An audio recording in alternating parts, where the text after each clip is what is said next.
proses BAP itu? Luluhnya seperti apakah? Enggak, dulunya justru waktu sudah itu udah mau berproses sampai kejaksaan gitu kan, ya mungkin khawatir juga kalau sampai masuk sel gitu kan, jadi akhirnya udah. Jadi nggak saat itu dulu ya? Enggak. Jadi maksudnya ketika dipanggil itu tahu tetap masih bersikukuh, Ya, istri saya salah gitu kan? Iya. Gitu ya? Iya gitu. Bahkan segala macam lah, saya itu yang jemput itu bukan polisi, dibilang orang lain lah, laki-laki dan sebagainya, padahal polisi nanti cerita ke mama saya gitu. Nah terus habis itu akhirnya sampai tadi harus kejaksaan, beliau bilang ya udah, beliau menemui lawyer saya, bilang ya udah terserah Ica mau kayak gimana, yang penting cabut laporannya gitu. Alhamdulillah jadi Ica minta waktu itu satu bercerai baik-baik ya, karena maksudnya ini udah terkait dengan akidah ya gitu, demi mendapat ridho Allah ya udah gitu. Waktu itu saya berpikirnya ya kalau saya udah, kadang orang mikir ya Pak dibilang, oh kok kamu lebih prioritaskan milih Islam gitu ya daripada keluarga, daripada anak-anak gitu. Saya bukan milih keluarga, milih itu kan masih makhluk ya. Saya bilang saya pilihnya Allah dalam Islam gitu. Jadi bukan saya menomorduakan keluarga dan sebagainya ya. Nah kalau udah sama Allah bandingannya udah susah ya. Jadi waktu saat itu ya udah, kalau saya punya Allah, kan Allah maha mengembalikan segala-galanya ya.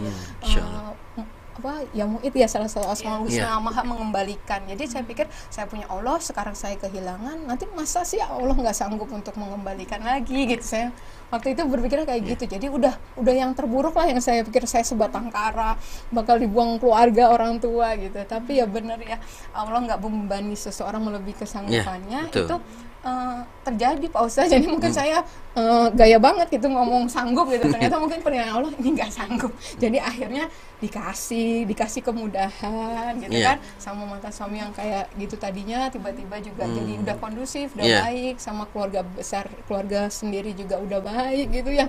Saya nggak ya Pak Ustaz. Sekarang kan perjuangan mualaf tuh sampai hari ini ada yang udah syahadatnya lebih lama dari saya, sampai sekarang belum diterima ya Pak Ustaz. Betul. Baik, yang menariknya adalah ketika tadi dipanggil ya, terus balik lagi ke rumah atau gimana? Itu anak-anak gimana tuh? Iya, jadi itu saya ditanyain, kan akhirnya ada teman-teman yang datang, klaim lawyer datang gitu kan ke kantor polisi. Sekarang Ica mau gimana? Nggak tahu. Semua nanya tuh saya gelap, maksudnya. Kalau orang bilangnya ini udah bagian dari escape plan saya karena terlalu sempurna. Kalau kita melihat sekarang tuh kayaknya pada bilang tuh terlalu sempurna gitu. Ya Allah sih soalnya rancang ya Pak Ustaz. Jadi sempurna banget. Padahal yang kenyataannya itu saksinya teman-teman yang nanya itu pasti saya jawabnya nggak tahu gitu. Akhirnya mereka ya udah kita yang mikir. Mereka yang begitu Pak Ustaz. Saya udah minta tolong sama Allah, minta tolong ke orang tuh juga udah nggak sampai hati lah, malu lah gitu. Saya sungkanan orangnya. Nah terus ternyata itu Allah tolong. Ya udah, tadi saya pikir apa saya di kos-kosan gitu, apa di kontrakan gitu tadi. Alhamdulillah lawyer saya juga dapat hidayah itu berarti Pak Ustaz. Saya langsung dibawanya ke pondok pesantren, coba Pak Ustaz. Nggak tahu apa-apa kehidupan Islam ya. Itu terus beliau juga ya udah saya bawa ke Umi Irena Handono. Iya Ibu Irena. Kemudian anak-anak saya di mana? Di rumah, saya bilang gitu. Terus kan sekolah, yang dibawa deh, saya juga nggak siapin apa-apa, kasihan nanti anak-anak gitu. Tapi kata lawyer saya nggak bisa, itu anak-anak bukan barang gitu. Saya bilang entar aja, perjuangin nanti aja, saya bilang gitu kan. Nggak bisa, anak-anak bukan barang, mau ada di kamu juga, kalau masih ada di sana juga nggak bisa diambil segitunya gitu kan. Sekarang ke rumah, ya udah saya telepon dulu rumah yang di rumah kan, apa masih bangun apa tidur gitu kan, masih tidur Bu, ya udah keluar sekarang juga, nggak usah bawa apa-apa, saya bilang gitu. Anak-anak dimudahkan lagi Pak Ustaz. Dibantu sama Mbak IRT ya. Mereka keluar nggak bawa apa-apa, bener-bener nggak bawa apa-apa. Kami langsung ke Sentul itu pondok pesantren. Itu 2 hari mandi nggak ganti baju. Nggak bawa Perjuangan apa-apa. ya, luar biasa. Sampai anak-anak bilang, Mami kok mandi nggak ganti baju? Nggak apa-apa, nanti nunggu baju kiriman orang bekas-bekas. Sempet begitu Pak Ustaz. Sempet seminggu tuh anak-anak tuh nggak mau makan ya, minta susu tapi nggak habis. Sampai saya tuh sempet ragu, galau. Mau saya cerita ke Umi kan kalau habis subuh tuh kita zikir pagi, kemudian ada kultum sebentar. Saya cerita, Umi saya galau, apa saya pulangin aja anak-anak, saya bilang gitu ya. Terus Umi bilang, gak boleh ingkar sama kemudahan yang Allah kasih, dia bilang gitu. Kamu mikir nggak kalau kamu kemarin tinggalin mereka gitu? Apa fitnah yang akan ditimpakan ke kamu? Kamu nggak sayang mereka, kamu tinggalin mereka, menelantarkan mereka, kamu pergi dengan laki-laki lain atau apa gitu misalnya. Kalau sekarang mau nanti diambil pun mereka dia udah tahu anak-anak kamu pergi kenapa gitu, kemana, sama siapa, ngapain, itu kan udah tahu gitu. Bener Pak Ustadz, itu detik terakhir ya, itu pagi seperti itu, alhamdulillah maghrib tuh malam itu juga mereka udah tidur normal lagi, makan udah normal lagi, bener-bener tuh Allah mudahkan ya, Yusra, Yusra, ya. Waktu ada kesulitan sebentar, nggak lama itu Allah ganti dengan kemudahan. betul ya, betul Insya Mas. Coba kalau tadi saya udah nyerah duluan tuh udah gitu, tapi itu Masya Allah sampai hari ini anak-anak nggak pernah pisah dari saya. Yang paling besar usia berapa? 9 tahun. 9 tahun. Nah, yang besar ini nanya nggak ketika manggilnya apa? Mami. Ya. Mami kenapa pakai kerudung atau gimana? Iya. Tapi kalau sehari-hari sebelum jadi seorang muslimah, pakainya seperti apa Dokter Karissa? Kalau pakaian saya itu untuk yang terbuka banget emang nggak biasa. Dari dulu saya juga bina anak-anak muda juga saya pernah bilang nggak tahu ternyata ini mungkin fitrah ya fitrah. Jadi saya pernah menegur seorang ini adik mentor saya perempuan, kamu kalau kita makin dekat sama Tuhan bajunya jangan kayak gitu dong ke tempat ibadah yang sebelumnya gitu kan. Terus gitu. Terus terang malah saya yang jadi gimana nih, ini kok gini banget sih gitu. Ternyata mungkin itu fitrah ya. Jadi saya juga mikirnya itu gitu, dan ternyata memang makin kesini ya ternyata kan kita makin malu ya, bukan apa-apa sih, bukan kadang kan dilihat kok kerudungnya kayak gitu atau bajunya kayak gitu. Sebenarnya bukan lebih ke aku berarti kelompok tertentu gitu, enggak sih, lebih ke yang kok malu ya kalau pakai yang model begini gitu, lebih ke situ sih gitu kan. Anak-anak juga nanya gitu, mami kok sekarang pakai gini? Iya nak, soalnya ini mereka udah tahu aurat sih. Karena kan di pesantren ya Pak, jadi itu sempat mereka tahu kehidupan pesantren seperti apa, mereka iya itu aurat gitu. Kadang di mall gitu adiknya bilang, kak itu bagus kak celana legging gitu.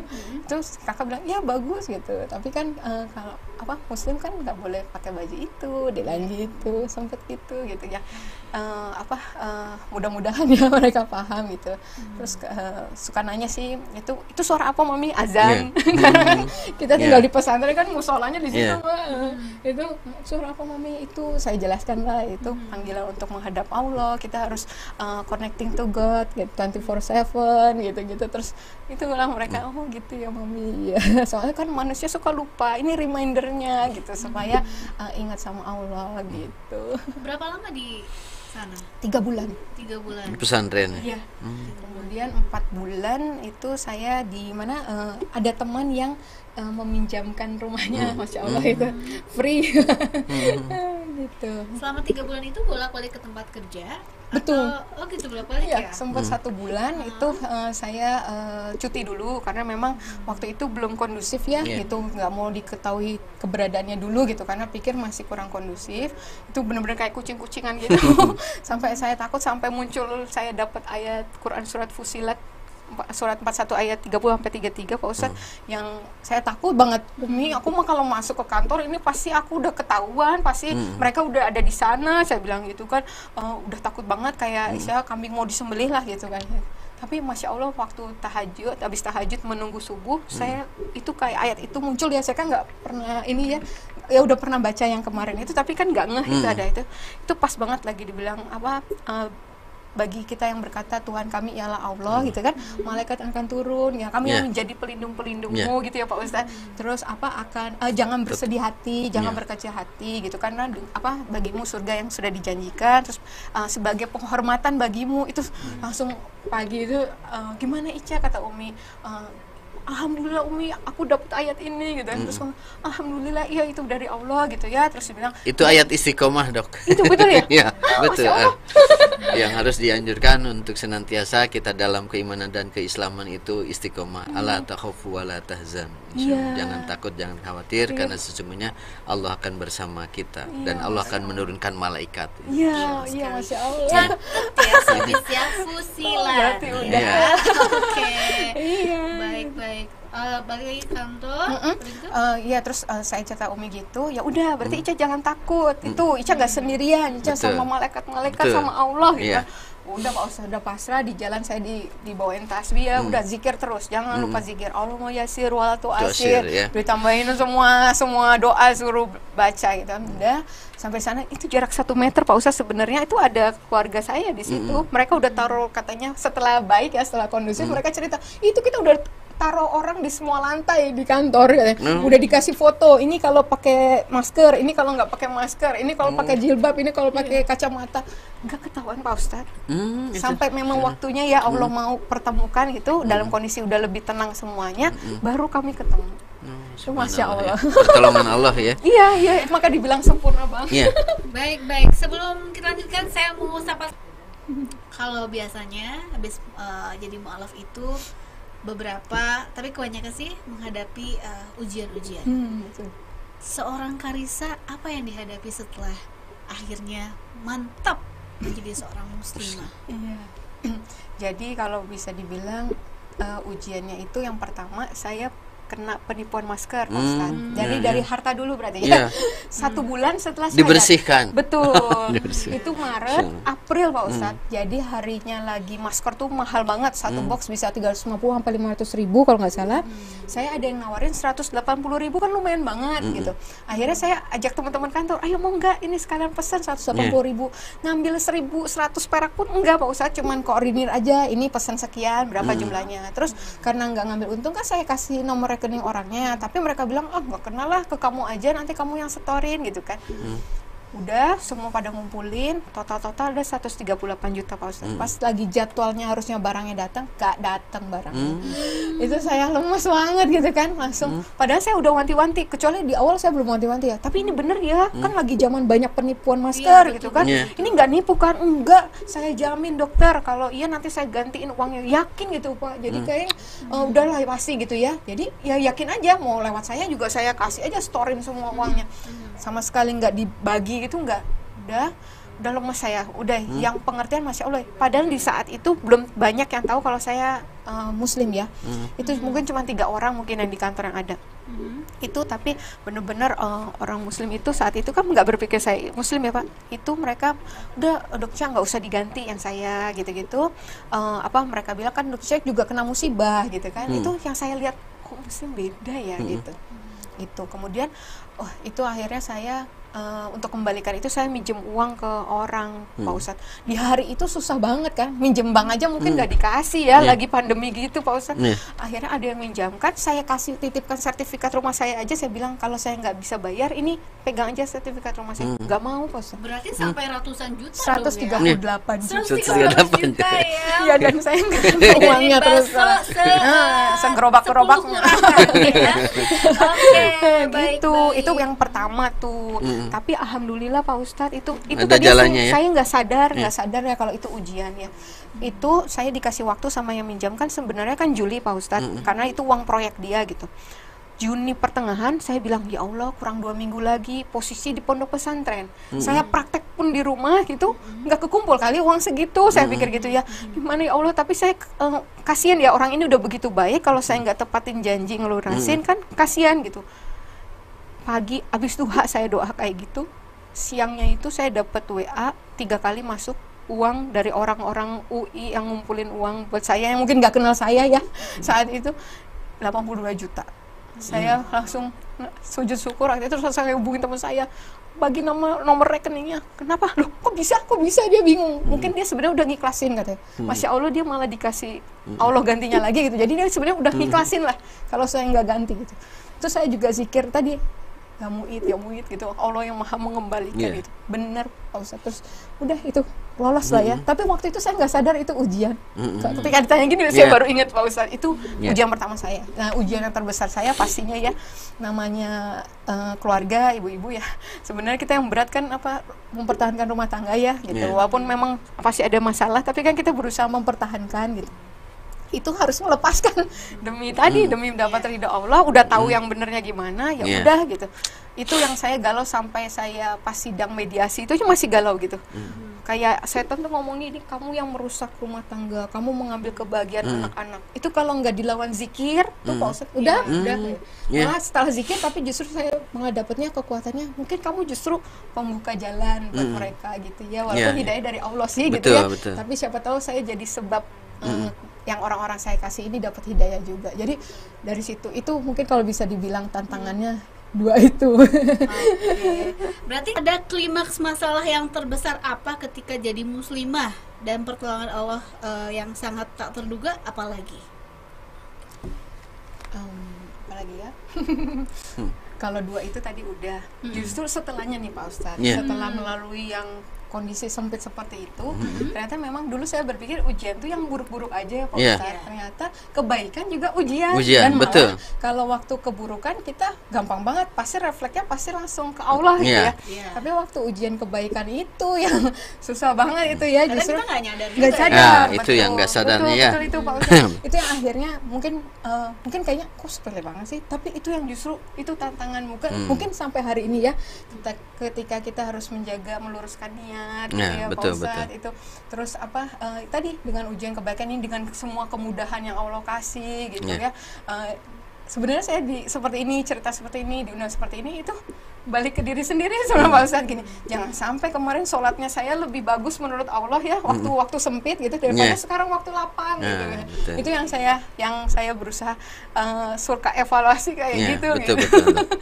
Yang jaga itu, kemudian tadi di saat mungkin malah dapat pujian gitu kan, apakah ini tuh saya malah ujub kah atau Yeah. malah itu ya Pak Ustadz ya, itu menurut saya itu malah yang tantangan sampai hari ini, yang selalu berusaha istighfar karena nggak tahu hati-hati saya juga, saya nggak tahu, menurut saya sih udah ilahi ta'ala gitu Betul. tapi nggak tahu apakah benar-benar seperti itu gitu kan. Jadi saya ya istighfar aja gitu, perbarui niat terus gitu kalau lagi ini. Terus tadi mengandalkan Allah ya, sebenarnya kan belum mampu nih Pak Ustadz untuk sharing-sharing seperti ini gitu. Tapi kalau misalnya selagi Allah izinkan, selagi Allah mau memang maka ya udah gitu, saya nurut aja Pak Ustadz gitu. Menurut Pak Ustadz gimana nih? Oke, baik. Mungkin boleh ditanggapi dulu. Boleh. Sangat luar biasa tadi perjalanan dokter ya, yang ya tadi sampai kita ingin menangis juga ya. Iya, Kita mah baru sebuah teori tadi ya tentang masuk Islam, dan ya alhamdulillah artinya kita masuk Islam karena keturunan. Tapi saudara kita termasuk dokter, perjuangannya masuk Islam itu melewati berbagai tantangan, rintangan, hambatan luar biasa. Sampai tadi bisa saum di tengah-tengah tanpa sahur, kan itu perjuangan. Kembali ke perjuangan para sahabat itu sangat luar biasa sekali ya dialami oleh, bahwa iman itu tadi merupakan sebuah harga yang mahal, yang harus dijaga, yang harus dipelihara. Kemudian meyakini tadi salah satunya terinspirasi yang menutup hijab, kemudian cara bertoharohnya atau bersucinya orang Islam. Ya, dengan dihubungkan dengan pandemi ini, justru orang Islam itu ya harus lebih bangga, dan orang yang Islam masih KTP itu harus malu ya sama dokter, karena sudah melihat dari berbagai sisi, salah satunya dari segi kesehatan. Kita dianjurkan itu bukan hanya sekali atau 2 kali untuk bersih, minimal kita 5 kali. Ini dijelaskan oleh Allah bahwa kita harus senantiasa bersuci dalam surat Al-Baqarah 222. Innallaha yuhibbut tawabin wa yuhibbul mutatahhirin. Sesungguhnya Allah menyukai, mencintai orang-orang yang senantiasa bertobat, kemudian orang-orang yang senantiasa membersihkan dirinya. Membersihkan diri ini dalam tafsirannya harus dijaga, yaitu bi badanihi, badannya, wasaubihi, pakaian juga, kemudian juga wamali, tempat. 3 itu harus senantiasa terjaga. Belum yang lebih tinggi lagi, yaitu dalam surat As-Sam, yaitu kebersihan hati. Qad aflaha man zakkaha wa qad khaba man dassaha itu.